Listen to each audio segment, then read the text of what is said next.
Hello dear learners, PG is here and welcomes you in PG point. कैसे हैं आप सब? होप सो कि एकदम बढ़िया होंगे। चैनल को अब तक सब्सक्राइब करके बेल आइकन प्रेस कर चुके होंगे और सेशन को तो आपने पहले ही लाइक कर दिया होगा बिना के, है ना।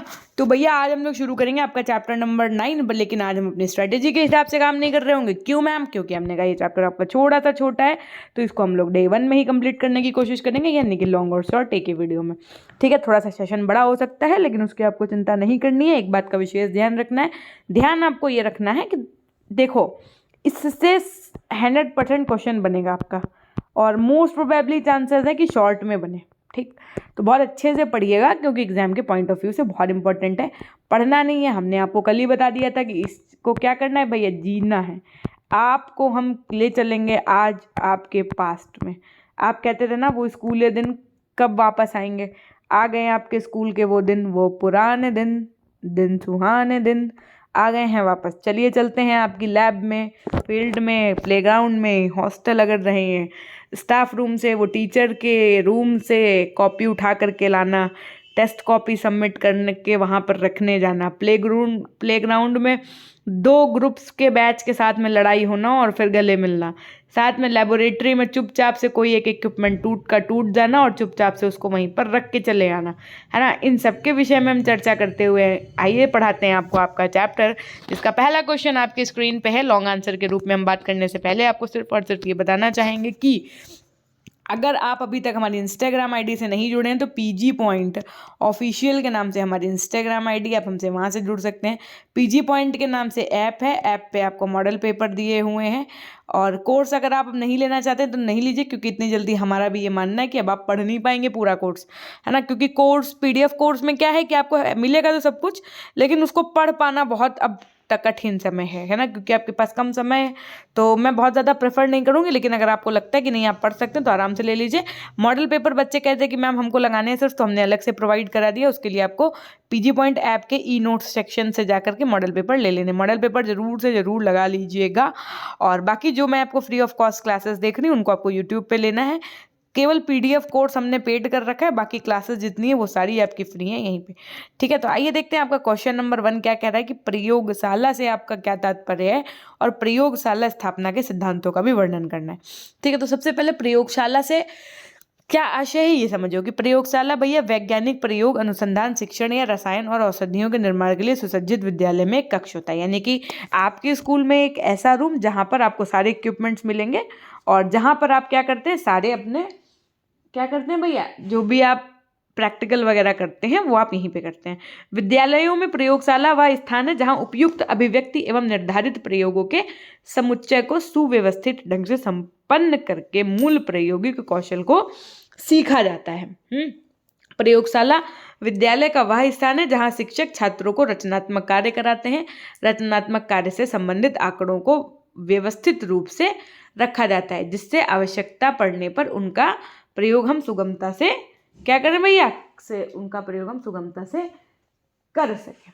ठीक है, फिर देखिए प्रयोगशाला और किस तरीके से आप डिफाइन कर सकते हो। आप ऐसे कह सकते हो कि प्रयोगशाला यानी कि लेबोरेटरी आपका विद्यालय का वह स्थान है जहाँ शिक्षक छात्रों को रचनात्मक कार्य कराते हैं। ये भी आपकी डेफिनेशन बढ़िया है। रचनात्मक कार्यों का मतलब क्या होता है, रचनात्मक कार्य से संबंधित उपकरण को सुव्यवस्थित रूप से रखा जाता है, जिससे आवश्यकता पड़ने पर उनका प्रयोग सुगमता से किया जाता है। यहाँ पर व्यवस्थित रूप क्यों कहना है, देखो व्यवस्थित रूप बेटा इसलिए कहना है कि जो जिसकी प्लेस होगी आपको वो इक्विपमेंट वहीं पे मिलेगा, है ना। इसीलिए कहा भी जाता है जब आप लैब में जाते हैं वहाँ के अपने रूल्स होते हैं कि आप जो सामान जहाँ से उठाएं उसको यूज़ करके वहीं पे रखें, है ना। तो ये सब चीज़ें होती हैं।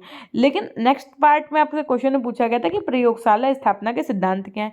तो देखो विद्यालय में भौतिक एवं सामाजिक विज्ञानों की व्यवस्था एवं स्थापना के संबंध में निम्नलिखित सिद्धांतों को ध्यान में रखा जाना चाहिए। क्या कि उच्च माध्यमिक स्तर पर तक प्रायः सभी भौतिक विज्ञानों के लिए एक प्रयोगशाला होती है, लेकिन प्राथमिक एवं उच्च प्राथमिक स्तर तक संपूर्ण प्रकृति तथा आसपास के पर्यावरण को प्रयोगशाला के रूप में अपनाया जाता है। लेकिन अगर मैं माध्यमिक स्तर तक सभी भौतिक विज्ञानों के लिए अलग अलग प्रयोगशाला स्थापित की जाए, तो प्रयोगशाला के लिए जो कक्ष चुने जाएं उनकी कुछ विशेषताएं होनी चाहिए। क्या होनी चाहिए, यानी कि अगर आपको एक लैब चुननी है कि कहाँ पर लैब बने, तो लैब बनने के लिए जो स्थान होता है उसको चुनने के लिए क्या क्या वहाँ उसमें जो है विशेषताएं होती हैं वो देखो कि प्रयोगशाला का कक्ष जो नॉर्मल रूम होते हैं ना उनसे बड़ा होना चाहिए, जस्ट लाइक हॉल टाइप, क्योंकि उसमें सारे बच्चे आ जाएं। और प्रयोगशाला में सम्मातन की पर्याप्त व्यवस्था हो। मुख्य कक्ष के जाल संलग्न 2 छोटे छोटे कक्ष भी होने चाहिए, जिनमें एक भंडार के रूप में तथा दूसरा प्रभारी के कार्यालय के रूप में प्रयोग किए जाए। प्रयोगशाला कक्ष में पानी की अच्छी व्यवस्था होनी चाहिए। साथ में प्रयोगशाला में पर्याप्त एवं उपयुक्त साज सज्जा हो। प्रयोगशाला में कुछ आपको तथ्यों का ध्यान भी रखना चाहिए। क्या कि मेज में दराजें होनी चाहिए। क्या मैम होनी चाहिए? हमने कहा आवश्यक स्थल पर हाथ धोने के लिए जल की व्यवस्था होनी चाहिए। प्रयोगशाला में छात्रों के अनुपात में पर्याप्त उपकरण होना चाहिए, यानी कि बच्चे हैं 30, पता चले इक्विपमेंट है एक, तो क्या ही मतलब है फिर। प्रयोगशाला में प्राथमिक चिकित्सा की व्यवस्था रखी जानी चाहिए, यानी कि फर्स्ट एड बॉक्स होना चाहिए। खुदा न खास्ता पता चले NaCl में मिला दिया कुछ ऐसा कि लग गई लंका, है ना, तो वो नहीं होना चाहिए, इसलिए वहाँ पर फर्स्ट एड भी होना चाहिए। प्रयोगशाला में आग बुझाने के साधनों की भी व्यवस्था होनी चाहिए। प्रयोगशाला का विषय से संबंधित अध्यापक प्रभारी जरूर होना चाहिए। सभी प्रयोग प्रभारी अध्यापक की देखरेख में संपन्न किए जाने चाहिए और प्रभारी अध्यापक तथा छात्र एप्रिन पहनकर, जो आपका एप्रिन नहीं होता है, अरे आप जैसे देखते हो ना किचन में मम्मा लोग जब खाना बनाती हैं तो एप्रिन पहनती हैं, वैसे ही तो वो एप्रिन पहनकर आपको प्रयोगशाला में कार्य करना चाहिए, है ना। उसके बाद में सामाजिक विज्ञानों की प्रयोगशाला से संबंधित विषय के लिए उपयोगी सभी साहित्य तथ्य उपकरण होने चाहिए। भौतिक विज्ञान में आपके रसायन शास्त्र, भौतिक शास्त्र, जीव विज्ञान तथा वनस्पति विज्ञान की अलग अलग प्रयोगशालाएं होनी चाहिए। नेक्स्ट क्वेश्चन है आपका कि एक अच्छी प्रयोगशाला से छात्रों को क्या क्या लाभ प्राप्त हुए, यानी कि अगर एक आपके स्कूल में बहुत बढ़िया लैब है तो उससे बच्चों को क्या क्या बेनिफिट्स मिले, साथ ही प्रयोगशाला संचालन करते समय क्या क्या सावधानियां रखनी चाहिए और उसका उल्लेख करना है। तो प्रयोगशाला के लाभ की अगर मैं बात करूं तो एक अच्छे विद्यालय में प्रयोगशालाएं होती हैं, इससे छात्रों को निम्नलिखित लाभ मिलते हैं। कैसे लाभ? पहला है व्यवहारिक शिक्षा। प्रयोगशाला की स्थापना से छात्रों को पुस्तकीय तथा सैद्धांतिक शिक्षा के साथ साथ व्यवहारिक एवं वास्तविक शिक्षा प्रदान की जाती है, मतलब रियलिटी पता चलती है। भाई जब बच्चा खुद से एक्सपेरिमेंट करेगा तो चीज़ों को और अच्छे से समझ पाएगा। रोचकता, इसलिए इन चीज़ों को जानने के प्रति बच्चों में उत्सुकता बढ़ती है, रोचकता बढ़ती है। और सबसे इम्पॉर्टेंट है, one of the most important point is here कि करके सीखना, यानी कि जब बच्चा स्वयं से किसी चीज़ को करता है ना तो वो जल्दी सीख जाता है। जैसे आपको हम चीज़ों को बताएं कि बेटा पूरी ऐसे तली जाती है, या हम आपको बता दें बेटा अपनी आंसर राइटिंग में कॉपी ऐसे लिखी जाती है, तो हम बता चाहे जितना लें, जब तक आप उसको इम्प्लीमेंट नहीं करेंगे, यानी कि खुद से करके, जब तक एक मॉडल पेपर हम कह रहे हैं हमको मॉडल पेपर सॉल्व करके चुपचाप से भेज दो, चाहे इंस्टाग्राम पे भेजो सॉल्व करके, चाहे जहाँ भेजो, एक मॉडल पेपर आपसे नहीं सॉल्व किया जा रहा, मन तो करता है पीट दें। इतने बच्चों ने मॉडल पेपर अब तक ले लिए होंगे, कोर्सेज में सबके पास मॉडल पेपर होंगे, लेकिन मॉडल पेपर का सिंगल बच्चे ने हमको सॉल्व करके नहीं भेजा है कि हाँ मैम ये हमने सॉल्व किया, चेक करके बताइए कि क्या है इसमें, है ना। तो देखिए, करके सीखने पर आधारित होना चाहिए। चुपचाप मॉडल पेपर, हमारी आपसे एक रिक्वेस्ट है, क्या रिक्वेस्ट है तो सुनो, कि मॉडल पेपर का जो भी मॉडल पेपर आप उठाओ एक, उसको पूरा सॉल्व करो, चाहे 3 दिन में सॉल्व करो, देख देख के सॉल्व करो, सॉल्व करके हमको हमारे चाहे pg.100@gmail.com मेल पे भेज दो, चाहे आप हमको pg.official इंस्टाग्राम पे भेज दो, इन दोनों जगह पे आप, या टेलीग्राम पे आप हमको भेजिए मॉडल पेपर सॉल्व करके, है ना। तो मैं भी तो देखूँ आप बच्चा गलती कर कहाँ रहा है। अब जैसे आप गलती करोगे तो वो गलती मैं आपको अभी बता दूंगी, तो एग्जाम पे वो गलती नहीं करोगे आप, है ना। उसके बाद में क्या, प्रयोगशालाओं में छात्र विभिन्न प्रयोग करके स्वयं अपने हाथों से करता है, तो करके सीखने पर आधारित होता है ये। यहाँ से बच्चों को नई शिक्षा मिलती है और प्रगतिशील शिक्षण विधियों का प्रयोग किया जाता है, जैसे डाल्टन विधि, ह्यूरिस्टिक विधि, प्रोजेक्ट विधि, प्रयोगशाला विधि, यहाँ की एक नई विधियों का प्रयोग हो रहा होता है। व्यक्तित्व गुणों का विकास हो रहा होता है उसमें, कि बच्चा पता है अवलोकन करना, वैज्ञानिक दृष्टिकोण की सोच बना शक्ति, धैर्य, तर्क शक्ति, निष्कर्ष निरूपण, स्वतंत्र रूप से कार्य करने की क्षमता में सहज विकास अपने आप होता है जब बच्चा लैब में होता है। योजनाबद्ध कार्य करना, यानी कि प्रयोगशाला में छात्र किसी कार्य को सुनियोजित तथा व्यवस्थित रूप से करना सीख जाता है। बचत करना, प्रयोगशाला एक कमरे में होती है, सारा सामान वहीं रहता है, इसलिए इसे समय व श्रम की भी बचत होती है। प्रेरणा तथा रुचि, जहाँ छात्र जो भी करता है वह स्थूल रूप से दिखाई देता है, इससे छात्र का एक अहम भाव तथा आत्मविश्वास जागृत होता है और ये कार्य कि मैंने किया है सर, ये हमने करके दिखाया है ना। कौशलों का विकास होता है, बच्चों के स्किल्स में डेवलपमेंट होता है। अब प्रयोगशाला संचालन, यानी कि जब भी प्रयोगशाला में बच्चा प्रयोग कर रहा हो तो उस समय क्या क्या सावधानियां बरतनी चाहिए ये समझिएगा। कि प्रयोगशाला में पर्यवेक्षक की अनुपस्थिति में कार्य नहीं करना चाहिए। पता चले टीचर नहीं है, पर्यवेक्षक नहीं है और आप अपने मर्जी से कार्य कर रहे हो, लंका लग गई, कुछ हो गया गड़बड़ तो है ना। उसके बाद में आपने देखा होगा जो फिजिक्स के टॉपिक्स होते हैं ना, जिसमें वोल्टेज वगैरह आपको क्या भैया करंट इलेक्ट्रिसिटी से संबंधित आपके जो भी एक्सपेरिमेंट्स होते हैं उनमें क्या है, उच्च वोल्टेज वाले विद्युत उपकरण का प्रयोग शिक्षक की अनुमति लेकर करना चाहिए। प्रयोगशाला में शिक्षक के अनुसार, यानी टीचर आपको जो जो करके बताए एक्सपेरिमेंट, या जैसे आपको डायरेक्शन दे उसी के हिसाब से कार्य करना चाहिए। प्रयोगशाला के श्यामपट्ट पर लिखित निर्देशों का भी पालन करना चाहिए। ज्वलनशील जो आपके पदार्थ होते हैं जलने वाले, उनके प्रति आपको सावधान रहना चाहिए। प्रयोगशाला के उपकरण दूसरे स्थान पर नहीं ले जाने चाहिए कि पता चले ये बीकर उठा के वहां रख दिया, वो बीकर उठा करके यहाँ रख दिया। प्रदर्शन मेज पर रखी सामग्री को छूना नहीं चाहिए। प्राथमिक उपचार बॉक्स एवं अग्निशमन के स्थान पर पता होना चाहिए कि कहाँ पर आपका फर्स्ट एड बॉक्स रखा है और कहाँ पर आपका आग बुझाने वाला सामान रखा है। प्रयोगशाला में प्रयोग करने से पूर्व उसका भली प्रकार अध्ययन कर लेना चाहिए। प्रयोगशाला में कूड़ा नहीं फेंकना चाहिए। प्रयोगशाला में हुई किसी भी दुर्घटना को तुरंत शिक्षक को बताना चाहिए, याद रखिएगा ये बात। एप्रन का प्रयोग अवश्य करें, इससे कपड़े सुरक्षित रहेंगे आपके। इन बातों का ध्यान में अगर आप रख रहे हैं तो प्रयोगशाला में प्रयोग करने चाहिए। कभी भी प्रयोगशाला में हंसी मजाक तथा दूसरे छात्रों पर कोई भी रसायन नहीं डालना चाहिए। ये क्रिया किसी दूसरे के लिए आपके घातक हो सकती है। पता चले आपको पता नहीं, आपने तो HCl अटैक कर दिया है ना। उसके आने क्वेश्चन नंबर 3 आपसे क्या पूछ रहा है कि विद्यालय में प्रयोगशाला के महत्व एवं लाभ को स्पष्ट करिए। तो देखिए भैया, विद्यालयों में प्रयोगशाला को का अपना एक स्थान होता है। आधुनिक युग में शिक्षा को अधिकाधिक व्यवहारिक तथा जीवन से संबंधित किया जा सकता है। इसलिए क्या इसके लिए शिक्षा तथा शिक्षण के जगत का एक ही नारा चला है। अब आपने देखा होगा सीटेट में भी कितनी इंपॉर्टेंस दी जाती है कि बच्चा करके सीखे, है ना। करके सीखने पर आधारित विधि जो होती हैं वो सर्वोपरि मानी गई हैं। करके सीखने के लिए आपको प्रयोगशालाएं तथा उनमें विभिन्न प्रकार के उपकरण तथा साज सज्जाओं का होना अनिवार्य है। और इन प्रयोगशालाओं के विभिन्न प्रकार के प्रयोग करके बालक न केवल करके ही सीखते हैं, अपितु वे तथ्यों का व्यवहारिक एवं जीवन उपयोगी ज्ञान भी प्राप्त करते हैं। आधुनिक युग में तो प्रयोगशालाओं का इतना व्यापक एवं प्रचुर प्रयोग होने लगा है कि प्रगतिशील विद्यालय तो न केवल भौतिक विज्ञानों का ही अपितु सामाजिक एवं भाषा विज्ञानों का शिक्षण भी प्रयोगशाला के माध्यम से करते हैं। इसलिए आज के साधन संपन्न एवं प्रगतिशील विचारों वाले विद्यालय न केवल भौतिक विज्ञानों के अपितु सामाजिक विज्ञानों के लिए भी उपयुक्त प्रयोगशालाओं की व्यवस्था करते हैं। प्रयोगशाला की स्थापना के सिद्धांत अभी हम आपको ऊपर ऑलरेडी पढ़ा ही चुके हैं, ये सारे सिद्धांत, है ना। अभी मैंने आपको जस्ट करवाया, ठीक। नेक्स्ट आपका जो टॉपिक है लघु उत्तरीय प्रश्न, ये तो बहुत इंपॉर्टेंट है। प्लेग्राउंड से संबंधित क्वेश्चन बनता है ना, क्रीड़ा स्थल पर टिप्पणी लिखो। अब वहाँ पे ये नहीं लिखने लगना कि हमने तो प्लेग्राउंड में बहुत खेला, इतना खेला कि हम स्टेज पर से कूद जाया करते थे। एक बार तो हमारी 3rd B वालों के साथ लड़ाई हो गई, उनके क्लास के लड़के हम लोग को क्लास के लड़कों ने इंटरवल में लड़ाई कर ली, है ना। फिर ये सब न लिख करके आ जाना, आपको अपने शब्दों में बहुत अल्टीमेट तरीके से आंसर लिखना है। देखो, एक खेल के मैदान की अगर मैं बात करूँ तो ये प्ले पार्क कह लो, खेल क्षेत्र कह लो, क्रीड़ा स्थल कह लो, बच्चों के लिए ये एक ऐसा वातावरण प्रदान करने के लिए डिजाइन किया गया स्थान है जो आमतौर पर बाहर खेलने की सुविधा प्रदान करता है बच्चों को। खेल का मैदान हम सबके बचपन का एक हिस्सा है। यस, ये हम लोगों के बचपन का क्या है भैया, पार्ट है, जहां हम अपने बचपन में इस खेल के मैदान में बहुत सारे खेल खेला करते थे। भैया आप लोगों को आज ये कमेंट सेक्शन में बताना है कि आप लोगों ने ग्राउंड में कौन कौन से खेल खेले। किसी ने खो खो खेला होगा, किसी ने कबड्डी खेला होगा, किसी ने बर्फ पानी खेला होगा, किसी ने छुई छुआ, और भैया कौन से गेम होते थे, ऊंच नीच का पापड़ा, और क्या होता था वो एक रुमाल वाला टग ऑफ वार वाला एक होता था ना, और एक वो बीच में क्या बोलते थे उसको, शायद बीच में ऐसे रुमाल रख देते थे ना, और एक वो कौन सा होता था जिसमें कड़क को बोलते पता नहीं क्या, ऐसे 6 खाने बना लेते थे, ऐसे लंगड़ी बना करके कूदते थे, यहाँ पर वो डालते थे गिप्पल डाल, एक ईटा कुछ ऐसा डाल देते थे, है ना। एक पौशंपा, भाई पौशंपा 100 रुपए की घड़ी चुराई, है ना, अब तो जेल की रोटी खाना पड़ेगा, ऐसे करके होता था। और लड़कियां वो बहुत खेलती थी ना, कच्चा पापड़ नहीं कच्चा आम पता नहीं, कच्चा आम ले लो, पक्का आम ले लो, ऐसे करके वो नहीं होता था, पियो पेप्सी, चलाओ टैक्सी, पियो लिम्का, मारो ठुमका, ऐसे करके बहुत सारे गेम्स नहीं हाथ से खेले जाते थे ना, बहुत स्पीड के साथ में। बहुत सारी ऐसी चीज़ें थी जो आपने प्लेग्राउंड में की होंगी। तो ये ना आज के ये मान के चलो कि लेसन की जान है ये वाला क्वेश्चन। तो हम चाहते हैं कि आप आज के सेशन में भर भर के कमेंट करना, ये हमारी आपसे सिर्फ रिक्वेस्ट है ना। ऑर्डर तो हम कर नहीं सकते हैं आपको, क्यों भाई।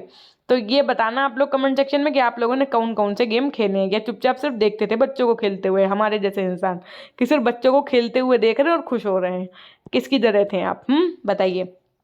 तो भैया ये खेल का मैदान ज़्यादातर स्कूल या कॉलेज के क्षेत्र में दिखाई देता है, क्योंकि स्कूल और कॉलेज में पढ़ने वाले सभी बच्चे मानसिक और शारीरिक स्वास्थ्य अच्छा रहना चाहते हैं। विद्यालय में खेल के मैदान की एक विशेष आवश्यकता है। विद्यालय में छात्र छात्रा स्वतंत्रतापूर्वक खेल सकें, इसके लिए क्रीड़ा स्थल का होना आवश्यक है। कमरे में खेले जाने वाले जो खेल होते हैं उसमें देखो, आपने इंडोर गेम्स में खेला होगा ना, कैरम खेला होगा, शतरंज, लूडो, इन सब का प्रबंध भी किया जाता था ना। परंतु बैडमिंटन, टेबल टेनिस, उसके अंदर वही करन कद्दू, कबड्डी, खो खो के लिए छोटे मैदान तथा फुटबॉल, हॉकी, क्रिकेट, दौड़ के खेल आदि के लिए बड़े मैदानों की आवश्यकता होती थी।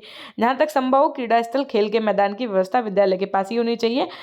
छात्रों के शारीरिक विकास के लिए तो इनकी विशेष आवश्यकता है। खेलों के मैदान समतल होने चाहिए और इनका आकार इतना बड़ा होना चाहिए कि छात्र छात्राएं उसमें आराम से खेल सकें।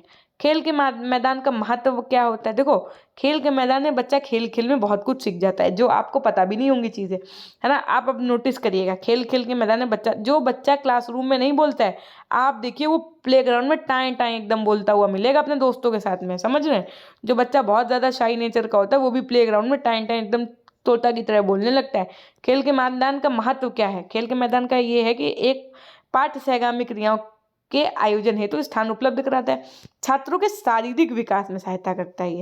ये बालकों की खेल के में प्रतिभा दिखाने हेतु करने का स्थान है। मनोरंजन और सामंजस्यता की वृद्धि हेतु सहायता करता है ना। छात्रों की शक्तियों, रुझान एवं रुचियों को पहचानने का स्थान होता है। खेल का मैदान छात्रों में स्वास्थ्य प्रतिस्पर्धा की वृद्धि के लिए भी सहायता करता है। उसके बाद में क्या, विद्यालय में खेल मैदान की व्यवस्था किस प्रकार करनी चाहिए ये बताओ। तो भैया खेल के मैदान की जो लंबाई और चौड़ाई है वो अंतर्राष्ट्रीय मानक के अनुसार होनी चाहिए। साथ में घास वाले मैदान की समय समय पर कटाई छटाई होनी चाहिए। मैदान की बाहरी रेखा स्पष्ट और चमकीली होनी चाहिए। मैदान में कंकड़ पत्थर नहीं होने चाहिए। लॉन टेनिस की फर्श घास रहित और साफ होनी चाहिए। मैदान में जल निकासी का उचित प्रबंध होना चाहिए। खेल का मैदान समतल और बड़ा होना चाहिए। खेल के मैदान में घास हरी व छोटी छोटी होनी चाहिए। अब बात आती है स्टाफ रूम की। स्टाफ रूम में शिक्षक कक्ष को स्पष्ट करिए। तो भैया स्टाफ रूम अगर आप गए होंगे तो आपको पता ही होगा सब कुछ। बहुत स्पेशली स्टाफ रूम में लड़कियां ज़्यादा जाती थी। क्यों? पता चले मैम ने टेस्ट कॉपी चेक की, मैम टेस्ट कॉपी नहीं दी, मैम ने टेस्ट कॉपी चेक करी, जाइए बेटा अच्छा आप जाइए स्टाफ रूम से उठा लाइए। गए एकदम रंगबाजी के साथ स्टाफ रूम से मैम के अलमारी से उठा के या मैम के ड्रॉर से। बहुत विश्वसनीय बच्चा भेजा जाता था, है ना भाई। हम तो बहुत गए। सामान्य कक्षों, विशेष कक्षों, हॉल आदि के अलावा विद्यालय भवन में शिक्षकों के लिए शिक्षक कक्ष का निर्माण किया जाता है जिससे विद्यालय संचालन का कार्य सुचारू रूप से होकर। स्टाफ रूम के विषय में प्रधानाचार्य निर्णय लेते हैं कि विद्यालय में एक स्टाफ रूम होना होगा या अधिक। यदि बहुमंजिली विद्यालय है तो उसमें एक से अधिक स्टाफ रूम भी होने चाहिए। शिक्षक कक्ष में खाली समय में शिक्षक बैठकर शिक्षण संबंधी योजनाएं बनाते हैं तथा आगे की पाठ्य योजनाएं, लेसन प्लान्स वगैरह तैयार करते हैं। बच्चों की कॉपी वगैरह चेक करते हैं, रीचेकिंग ये सब चीज़ें करते हैं। इस कक्ष में शिक्षक अपने शिक्षण से संबंधित विचार विमर्श, खाने पीने आदि के लिए सुव्यवस्था की जाती है। शिक्षक कक्ष में शिक्षकों के लिए अपने सामान को व्यवस्थित करने के लिए अलमारियों की व्यवस्था की जाती है जिससे वो अपनी शिक्षण सामग्री तथा अपनी फाइलों व रजिस्टर को रख सकते हैं। इस प्रकार उनमें अपनी सहयोग की भावना का भी विकास होता है। ठीक, सीधी सी बात है। क्लासरूम को भैया परिभाषित करो। नहीं मैम, आखिरी दिन हमने पंखा का पर टेढ़ा कर दिया था, हमने तो सीटें तोड़ दी थी। हमने तो मैम एक बार दूसरे क्लास से सीट उठा करके, लंबी वाली सीट थी उनके क्लास में पड़ी थी मैम, हम वो सीट गए अपने क्लास में उठा करके डाल लिया। मैम वो लोग समझ गए कि हम उनके क्लास से सीट लाएँ। फिर वो लोग आए, कहने लगे ये सीट हमारे क्लास की है, वापस कर दो। मैम हमारे क्लास में डस्टर नहीं था, हम बगल वाले क्लास से डस्टर उठा लें, उसमें उनके क्लास का नाम पड़ा था। हम लोगों ने मैम उसको इरेज कर दिया, लेकिन फिर भी वो लोग न जाने कैसे समझ गए कि ये उनके क्लास का डस्टर है। फिर मैम वो लोग आए, उन लोगों ने दादागिरी के साथ में कहा कि ये डस्टर हमारे क्लास का है, चुपचाप से वापस कर दो, नया डस्टर ऑफिस से लेकर के आओ जा करके, हमारा डस्टर क्यों ले जाते हो, है ना। दूसरे रूम मैम हमारे क्लास में सर मैथ्स पढ़ा रहे थे, चौक खत्म हो गई, हम बगल वाले रूम में गए, हम चौक ले आए। मैम उन बच्चों का बड़ा मुंह बन जाता था कि चौक लाए, हम लोग लेके चले जाते हैं ये लोग। मैम हम लोगों के क्लास में मार्कर नहीं था, हम लोग बगल वाले क्लास से मार्कर मांगते थे, एक दिन उन लोगों ने मना कर दिया। क्या ये सब भी आपके साथ में हुआ है? अगर हाँ तो आज का कमेंट आपका सबसे लंबा चौड़ा कमेंट होना चाहिए, बिकॉज ये क्लास हम खुद मेमोरेबल बनाना चाहते हैं आपके लाइफ में। हम चाहते हैं कि आज आप अपना सारा पास्ट जी लो, अपना वो स्कूल का जो आपने 8-10 साल जिए वो आज हम एक दिन में आपको पूरी मेमोरी आपकी फ्लैशबैक में लेके जाते हैं। आइए चलते हैं क्लासरूम की तरफ। कक्षा कक्ष की व्यवस्था तो प्रत्येक विद्यालय में होती है, लेकिन कक्षा कक्ष का निर्माण छात्रों की संख्या के अनुरूप होना चाहिए। यदि विद्यालय में विभिन्न प्रकार के विषय पढ़ाए जाते हैं तो उनके लिए अलग अलग कक्षा कक्ष होने चाहिए। जॉन ड्यूई के अनुसार क्या कहा गया कि कक्षा कक्ष में ऐसी स्थितियां होती हैं जो छात्रों की गुणोन्मुख गतिविधियों को आगे बढ़ाने में सहायक होती हैं, बाधा पैदा करती हैं, प्रेरणा देती हैं या फिर रोक लगाती हैं। ज्योति क्रिश्चियन के अनुसार कहा गया कि कक्षा कक्ष समाज की स्थापित संस्था है। कक्षा कक्ष में की जाने वाली निर्देशन प्रक्रिया अध्यापक द्वारा स्वीकृत महत्वपूर्ण व्यवहारों द्वारा छात्रों के मस्तिष्क को परिष्कृत करने के उद्देश्य को पूरा करती हैं। होम पेज के अनुसार कहा गया कि कक्षा कक्ष एक ऐसा स्थान है जहाँ विभिन्न प्रकार की गतिविधियाँ चलती हैं, जहाँ पारस्परिक क्रिया होती है, सामाजिक परिस्थितियों को बढ़ाया जाता है और एवं निर्देशात्मक स्थितियों के नियम बनाए जाते हैं। बच्चों के अनुकूल स्कूल की अगर मैं बात करूं तो इस पर प्रकाश डालना है भैया। चाइल्ड फ्रेंडली स्कूल होने चाहिए। चाइल्ड फ्रेंडली स्कूल में देखो भाई कि चाइल्ड फ्रेंडली स्कूल एक ऐसा स्कूल होता है जो प्रत्येक बच्चे को एक समृद्ध वातावरण की गारंटी देता है, उसके शारीरिक, भावनात्मक एवं मनोवैज्ञानिक विकास का नेतृत्व करता है। ये एक ऐसा स्कूल होता है जो लड़के और लड़कियां दोनों को प्रासंगिक मार्गदर्शन और परामर्श प्रदान करता है, जिससे वह अपनी प्रतिभा के अधिकतम लाभ उठा सके। ये एक बाल केंद्रित स्कूल होता है जो अपने छात्रों को पीड़ित हुए बिना उनकी शिकायतों को पूरा करने के लिए एक स्थान यानी कि मंच प्रदान करता है। और ये एक ऐसा स्कूल होता है जो व्यक्तिगत मतभेदों को पूरा करता है। बच्चों के अनुकूलन इस प्रकार इस स्कूलों में कई लाभ मिले हैं। वे छात्र उनकी प्रतिभा और क्षमताओं का अधिकतम लाभ उठाने के लिए सकारात्मक वातावरण प्रदान करते हैं और साथ में या उन्हें कम उम्र में अपने संबंधित करियर से संबंधित चीज़ें पता चल जाती हैं। लिंग संवेदीकरण की बात करें तो चाइल्ड फ्रेंडली स्कूल अपने शिक्षार्थियों को कानून का पालन करने वाले और देशभक्त बनने होने के प्रशिक्षण भी देते हैं। ऐसे स्कूलों में छात्रों को सरल नियमों और विनियमों का पालन करने की आदत होती है। उनको पहले ही समझ आ जाती है कि बाहरी दुनिया में भी स्कूल की तरह नियम और कायदे होते हैं। चाइल्ड फ्रेंडली स्कूल छोड़ने के मामले में भी कमी लाते हैं। छात्र भावनात्मक और शारीरिक रूप से सहज और आरामदायक महसूस करते हैं क्योंकि उनकी सभी ज़रूरतों का पालन किया जाता है। बच्चों के अनुकूल स्कूल यानी चाइल्ड फ्रेंडली स्कूल के अनेक लाभ के कारण अन्य स्कूलों के प्रमुखों को इन स्कूलों के गुणों को अपनाना चाहिए ताकि उनके शिक्षार्थियों के प्रदर्शन में सुधार हो सके। ठीक, तो भाई साहब यहाँ से हमने आपका चैप्टर नंबर 9 किया है कंप्लीट, जिसमें आपके लॉन्ग और शॉर्ट आंसर थे। लॉन्ग और शॉर्ट आंसर के आपने बहुत ज़्यादा चीज़ें आज की टॉपिक से जिया होगा। तो आपकी स्कूल लाइफ से संबंधित ऐसे क्या इंसिडेंट्स थे जिनको आप बताना चाहते हैं, तो आप अभी नहीं बताइए, लाइव चैट में कमेंट सेक्शन में इसको लिखिएगा ताकि आने वाले जो बच्चे हैं वो भी आपके कमेंट्स पढ़ें। ठीक है, तो ये थी एक छोटी सी जानकारी। फिर से मैं आपको दोहराना चाहूँगी, PG पॉइंट ऐप ने इंस्टॉल किया तो इंस्टॉल कर लीजिएगा। वहाँ पर सिर्फ मॉडल पेपर लेना है तो ई-नोट्स में आपको मिल जाएगा, ले लीजिएगा। उसके बाद में PG पॉइंट ऑफिशियल के नाम से हमारी इंस्टाग्राम आईडी, आप हमसे वहाँ से जुड़ सकते हैं। फटाफट से लिख दीजिएगा अपनों के लिए, सेशन को लाइक करना तथा चैनल को सब्सक्राइब करना नहीं भूलिएगा और अपने दोस्तों, साथी, सहपाठी, ग्रुप्स वगैरह में शेयर करते रहा करिए। हमेशा खुश रहिए, मुस्कुराते रहिए, कभी अपने लिए तो कभी अपनों के लिए। Till then take care, bye bye, love you all, love you my dear class. अपना ध्यान रखिएगा।